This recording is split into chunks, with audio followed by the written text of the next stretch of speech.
남자 15점에서 18점, 그리고 여자 18점에서 21점이면은 약간의 이제 식사에 대한 문제를 겪을 수도 있다. 그런 가능성이 있다라고 해요. 그리고 안녕하세요, 김안젤라입니다. 오늘은 식이장애 자가진단 테스트를 해볼 거예요. 아마 많은 분들이 본인에게 식이장애 증상이 있음에도 불구하고 그것이 식이장애 증상인지 인지하지 못해서 모르고 계시는 분들도 많으실 거라고 생각이 돼요. 그래서 오늘은 나에게 식이장애 증상 혹은 식이장애의 위험 요소가 있는지 확인하는 그런 테스트를 해볼 예정입니다. 오늘 해볼 테스트는요, 한국판 식사 태도 검사라고 하는 그런 테스트예요. KEAT-26이라는 이름으로도 불리고요. 많은 논문에도 실려있는 그런 검증받은 테스트예요. 저도 17년 전에 이 검사를 받았었는데 그때 굉장히 고위험군으로 진단 결과가 나왔었거든요. 그 이후에 17년 만에 다시 해보는 검사예요. 그 사이에 제가 어떻게 변화했는지, 얼마만큼 나아졌는지 한번 저도 다시 검사를 해보는 시간이 될 것 같아요. 총 26개의 문항으로 이루어져 있고요. 답변은 최대한 빠르게 해주시는 게 좋아요. 저는 조금 천천히 이야기도 하면서 테스트를 할 텐데 여러분들은 가장 먼저 머릿속에 떠오르는 답변으로 체크를 해주시면 될 것 같아요. 그리고 이 테스트의 경우에 논문에 써져 있는 테스트를 봤더니 주관식도 있고, 그리고 그 환자의 가장 적게 나갔던 몸무게나 가장 많이 나갔던 몸무게 등까지도 물어보면서 조금 더 환자를 구체적으로 본 다음에 진단을 내리는데요. 이 테스트 같은 경우에 자가 진단을 하기 용이하게 변환되어 있는 테스트라서 전체 문항이 점수로 환산이 되어져 있어요. 한 문항당 답변은 총 6개로 분류가 되어 있고요. 그 질문에 대한 답변이 전혀 아니다, 거의 드물다, 가끔 그렇다, 그리고 자주 그렇다, 매우 그렇다, 항상 그렇다, 이렇게 6개로 답변이 분류가 되어 있어요. 이 답변들에 대한 환산된 그 점수는 테스트가 전부 끝나고 제가 알려드릴게요. 그러면 바로 테스트를 시작해 보겠습니다. 먼저 1번, 살찌는 것이 두렵다. 저는 1번이라고 할게요. 살이 찌는 게 스트레스가 될 때는 저도 있는데요, 그게 두렵진 않아요. 갑자기 살이 쪄서 바지가 맞지 않다거나 옷이 꽉 끼면은 불편하니까 그게 스트레스가 되는 경우가 있더라고요. 2번, 배가 고파도 식사를 하지 않는다. 저는 이것도 1번으로 할게요. 사실 배가 고픈 거를 의도적으로 목적을 가지고 참지는 않는데 요즘에 일이 바쁘다는 핑계로 많이 식사를 미루고 있어요. 저도 계속 이제 규칙적인 생활을 해야 된다고 스스로 계속 생각을 하고 있는데도 실천하기 어려운 부분인 것 같아요. 저는 1번이고요. 그러면 3번, 음식에 집착하고 있다. 이것도 거의 드물다예요. 1번으로 할게요, 저는. 저 예전에는 하루 종일 음식이 제 일상을 꽉 채웠는데 음식을 먹고 있거나 먹고 싶은 음식을 생각하거나 아니면은 먹었던 음식을 후회하거나 그리고 먹은 음식을 토해내거나 이렇게 이 4가지가 제 하루를 꽉 채웠어요. 그런데 지금은 전혀 아닙니다. 지금은 음식이 먹고 싶다는 생각이 들면 배고파? 먹어야지 하고 먹고, 배부르다는 생각이 들면 배불러 하고 음식을 놔요. 그리고 그 이후에 음식에 대한 생각을 하지 않아요. 제 욕구가 해소가 된 거죠. 배가 고프다는 욕구가. 그게 해소된 이후로는 그 음식에 대한 어떠한 욕구도 저에게 생기지 않고 음식에 대한 후회도 저에게 생기지 않아요. 이게 예전과 지금 제가 가장 달라졌다고 할 수 있는 부분일 것 같아요. 그리고 계속적으로 올가매었던 악순환의 고리가 확실히 끊어졌다라고 할 수 있는 부분이라고 생각해요. 그리고 4번, 참을 수 없이 폭식을 한 적이 있다. 이것도 1번이에요. 거의 드물다.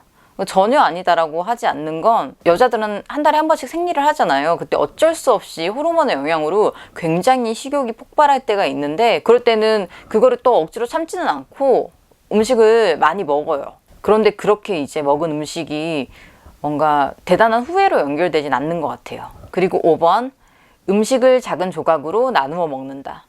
이거는 4번이에요. 매우 그렇다예요. 이건 약간 습관인 것 같아요. 어릴 때부터 음식은 꼭꼭 씹어 먹어야 돼. 그리고 천천히 먹어야 돼. 이런 정보가 주입이 되었는데 최대한 꼭꼭 씹어 먹어야지 음식이 늦게 흡수가 된다. 그리고 인간이 배부름을 느끼는 것은 식사를 시작한 이후 몇 분 정도 후이기 때문에 그때까지 음식을 꼭 먹어야만 한다. 뭐 이런 정보들이 저에게 주입이 되었던 것 같아요. 근데 이게 습관이 되었는데 어쨌든 음식을 천천히 먹는 것은 건강의 측면에 있어서도 좋은 것이기 때문에 굳이 고치려고 하지 않고 제가 꾸준히 이어나가고 있는 그런 습관인 것 같아요. 그리고 6번. 먹는 음식의 영양소와 칼로리를 알고 있다. 이거는 5번이에요. 저는 항상 영양 성분표를 보고 식품을 구매를 하고 먹기 전에도 꼭 성분표를 확인하거든요. 근데 예전에는 그 성분표 안에서 무조건 칼로리만 봤어요. 그런데 지금은 영양 성분표 안에서 탄수화물은 어느 정도인지, 단백질은 어느 정도인지, 지방은 뭐 얼마나 함유되었는지를 전체적으로 보면서 이 음식은 어떠한 영양소가 많기 때문에 이 음식과 뭐 어떤 거를 같이 먹어야지 조금 더 영양이 균형 잡혀 있겠다. 약간 이런 거를 더 생각하는 것 같아요. 7번. 빵이나 감자처럼 탄수화물이 많은 음식은 특히 피한다. 저 이거 정말 심했어요. 저탄고지 식단이 유행을 하기도 했었고 지금도 키토 식단이라고 해서 그러한 식단이 굉장히 유행을 하고 있잖아요. 저도 탄수화물이 당으로 바뀌고 그것이 살을 찌게 하는 가장 중요한 원인이다. 이런 얘기를 들어서 밥은 거의 안 먹고 반찬만 먹는 그런 습관이 있었을 때도 있었는데 바로 쓸 에너지는 또 탄수화물에서 나온다고 해요. 그래서 요즘에는 너무 탄수화물은 나쁜 것이다 라고 생각하지 않고 필요할 때 필요한 영양소를 섭취하는 게 좋은 것이다 라는 생각으로 탄수화물을 예전처럼 그렇게 피하지는 않아요. 그리고 8번. 내가 음식을 많이 먹으면 다른 사람들이 좋아하는 것 같다. 이거는 전혀 아니다예요. 그리고 9번. 먹고 난 다음 토한다. 이거는 거의 드물다라고 할게요. 사실 전혀 아니다라고 할 수 없는 건 1년에 한두 번 정도는 사실 수치적으로는 먹고 토하는 일이 있는 것 같아요. 근데 이게 폭식증의 증상으로 인해서 토를 하기보다는 물론 이제 감정적인 부분도 있긴 하지만 술을 먹고 음식을 많이 먹은 다음에 그럴 때 속이 너무 거북하다는 이유로 정말 그래도 하면 안 되는 거지만 토를 하는 경우가 있는 것 같은데 이것도 사실 반성하는 부분이에요. 이렇게라도 사실 하면 안 되는 건데 술을 먹을 때는 조금 제어되지 않는 그런 부분이 또 생기는 것 같아요. 그리고 10번. 먹고 난 다음 심한 죄책감을 느낀다. 이거는 가끔 그렇다라고 할게요. 사실 전혀 아니다라고 할 수는 없고 거의 드물다도 아니고 가끔 그렇다라고 할 수 있는데 이게 사실 그냥 식사라기보다는 술자리를 이제 갖게 되면은 단순히 음식을 많이 먹었다라기보다는 음식도 많이 먹고 또 술도 많이 먹어버린 그 일 자체에 대해서 조금 죄책감을 느끼게 되는 것 같아요. 11. 좀 더 날씬해져야겠다는 생각을 떨쳐버릴 수 없다. 이것은 거의 드물다? 1번이에요. 사실 전혀 아니다라고는 할 수 없는 것 같아요. 어릴 때부터 학습되어져 왔던 날씬해야 한다라는 굴레에서 100% 벗어났다고는 저도 아직은 할 수 없을 것 같거든요. 굉장히 많이 좋아졌죠? 나아지고 좋아졌지만 100% 그것에서 제가 벗어났다고는 할 수 없을 것 같아서 거의 드물다라고 할게요. 근데 그럼에도 불구하고 살이 쪘다라는 생각이 들면은 어떻게 살찐 것 같아. 이 정도까지는 찌면 안 되지 않나? 라는 생각을 하면서도 뭐 어때? 또 이렇게 금방 또 생각을 해요. 그래서 날씬해져야 되겠다라는 생각을 안 하는 건 아니지만 그런 생각을 한 후에 빨리 또 생각을 바꾼다라는 거. 그리고 12번. 운동할 때 운동으로 인해 없어질 칼로리를 계산하거나 생각한다. 이건 가끔 그렇다라고 할 수 있을 것 같아요. 이게 제가 서핑이나 스노보드 같은 그런 액티비티한 스포츠를 좋아하는데 이런 스포츠를 할 때는 그런 생각을 하지 않아요. 그냥 온전히 이 스포츠를 함으로써 내가 느끼는 재미 이것에 대해서만 생각을 하는데 스쿼트를 한다거나 뭐 런지를 한다거나 이렇게 저희가 숫자를 정해놓고 채워야 되는 그런 운동을 할 때는 이런 생각을 하는 것 같아요. 이게 사실 없어질 칼로리라기보다는 이 운동을 함으로써 타게 될 나의 지방과 그리고 붙을 나의 근육에 대해서 생각을 하는 거겠죠. 그리고 13번. 남들은 내가 너무 말랐다고 생각한다. 이것은 거의 드물다라고 할 수 있을 것 같아요. 사실 제가 가만히 있는데 너 너무 말랐어 라고 한 사람은 저는 없는데 제가 책이 출간된 다음에 제 책의 내용 때문인지 이제 제가 행복해지고 폭식증이 나아서 굉장히 후덕해진 체형일 거라고 생각하시는 분들이 계시더라고요. 근데 이 병이라는 게 몸무게가 대단히 많이 나가기 때문에 생기는 병이라기보다는 굉장히 몸무게가 적게 나가는 사람도 더 마르고 싶다는 그런 욕구로 인해서 생기는 병이기 때문에 단순히 이 병에 걸린 사람은 이런 체형일 거야 라고 섣불리 생각하기도 어려울 것 같아요. 그러나 워낙 식이장애에 대한 인식이 낮기 때문에 그렇게 생각하는 분들이 많을 수밖에 없다라는 건 또 어쩔 수 없는 부분인 것 같아요. 현재로서는. 그리고 14번, 내가 살이 쪘다는 생각을 떨쳐버릴 수 없다. 이것은 전혀 아니다예요. 전혀 살이 쪘다고 생각하지 않습니다. 15번, 식사 시간이 다른 사람보다 더 길다. 이건 항상 그렇다예요. 이게 약간 아까 말씀드린 꼭꼭 씹어먹는다? 그것 때문인지 모르겠는데 항상 저는 조금 다른 분들보다는 식사를 오래 하는 편이에요. 그리고 16번, 설탕이 든 음식은 피한다. 이것도 항상 그렇다예요. 예전에는 제가 단백질과 식이섬유만 먹었어요. 야채와 닭가슴살이나 뭐 계란 흰자 이렇게만 먹고 살았던 것 같아요. 그런데 지금은 지방도 너무 좋아하고 탄수화물도 좋아하는데 설탕은 여전히 되게 거부하는 그런 요소 중에 하나예요. 그리고 17, 체중 조절을 위해 다이어트용 음식을 먹는다. 이거는 거의 드물다예요. 저 예전에는 곤약면을 먹거나 모든 음식에 있어서 저칼로리, 저지방 이런 음식만 골라서 먹었는데 지금은 딱히 그런 거에 상관없이 잘 먹고 있는 것 같아요. 그리고 요즘은 제가 물론 음식의 영양 성분도 굉장히 중요하지만 맛을 중요하게 생각하게 됐어요. 맛을 중요하게 생각하다 보니까 점점 더 다이어트용의 그런 식품은 안 먹게 되더라고요. 다만 이제 맛있는 음식을 적당히 먹자라는 게 제가 생각하는 건강한 식단인 것 같아요. 그리고 18번, 음식이 나의 인생을 지배한다는 생각이 든다. 이것은 전혀 아니다예요. 아까 말씀드린 것처럼 예전에는 하루 종일 음식에 지배되는 그런 생활을 했었는데 지금은 음식 이외의 저의 생활이 훨씬 더 많죠. 음식은 저를 이렇게 움직이게 해주는 에너지원인 동시에 조금 더 즐거운 생활을 하게 해주는 그런 요소라고 생각해요. 19번, 음식에 대한 나의 조절 능력을 과시한다. 이거 전혀 아니다예요. 그리고 20번, 다른 사람들이 나에게 음식을 먹도록 강요하는 것 같이 느껴진다. 이것도 전혀 아니다예요. 21번, 식사에 많은 시간과 노력을 투자한다.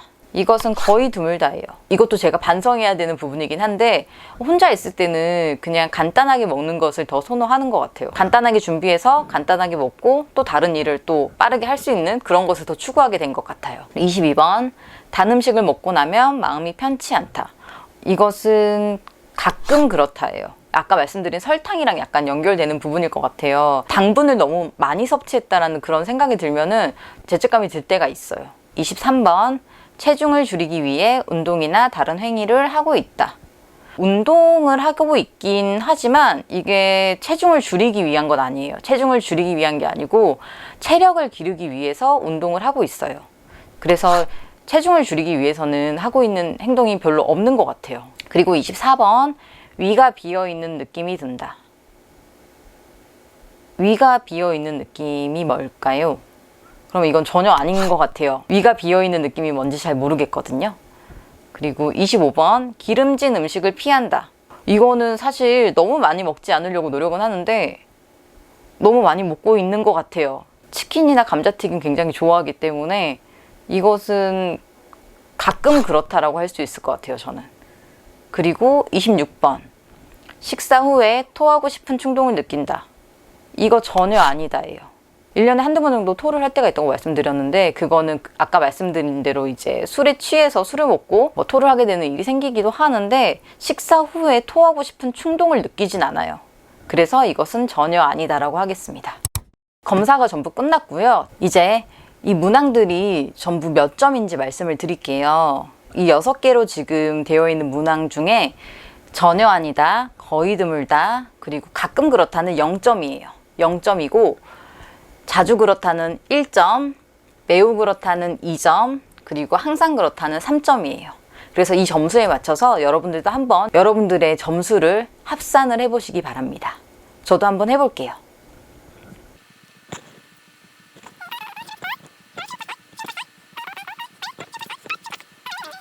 몇 점이 나오셨나요? 저는 14점이 나왔어요. 이 점수에 대한 결과를 말씀을 드리자면 일단 남자 15점 미만, 여자 18점 미만이면은 건강한 식사를 하고 있다라고 진단이 나와요. 그리고 남자 15점에서 18점, 그리고 여자 18점에서 21점이면은 약간의 이제 식사에 대한 문제를 겪을 수도 있다. 그런 가능성이 있다라고 해요. 그리고 남자 19점에서 22점, 여자 22점에서 26점이면은 불편을 겪고 있을 수 있다라고 얘기를 하는데, 이 점수대의 분들은 한번 병원에 방문하셔서 제대로 검사를 받으실 것을 추천드려요.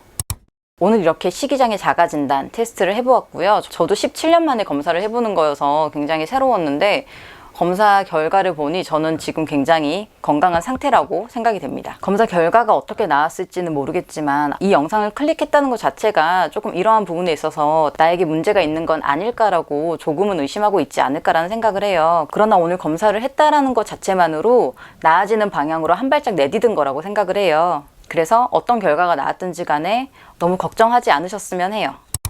잘 부탁드리고 궁금하신 점은 댓글 남겨주세요.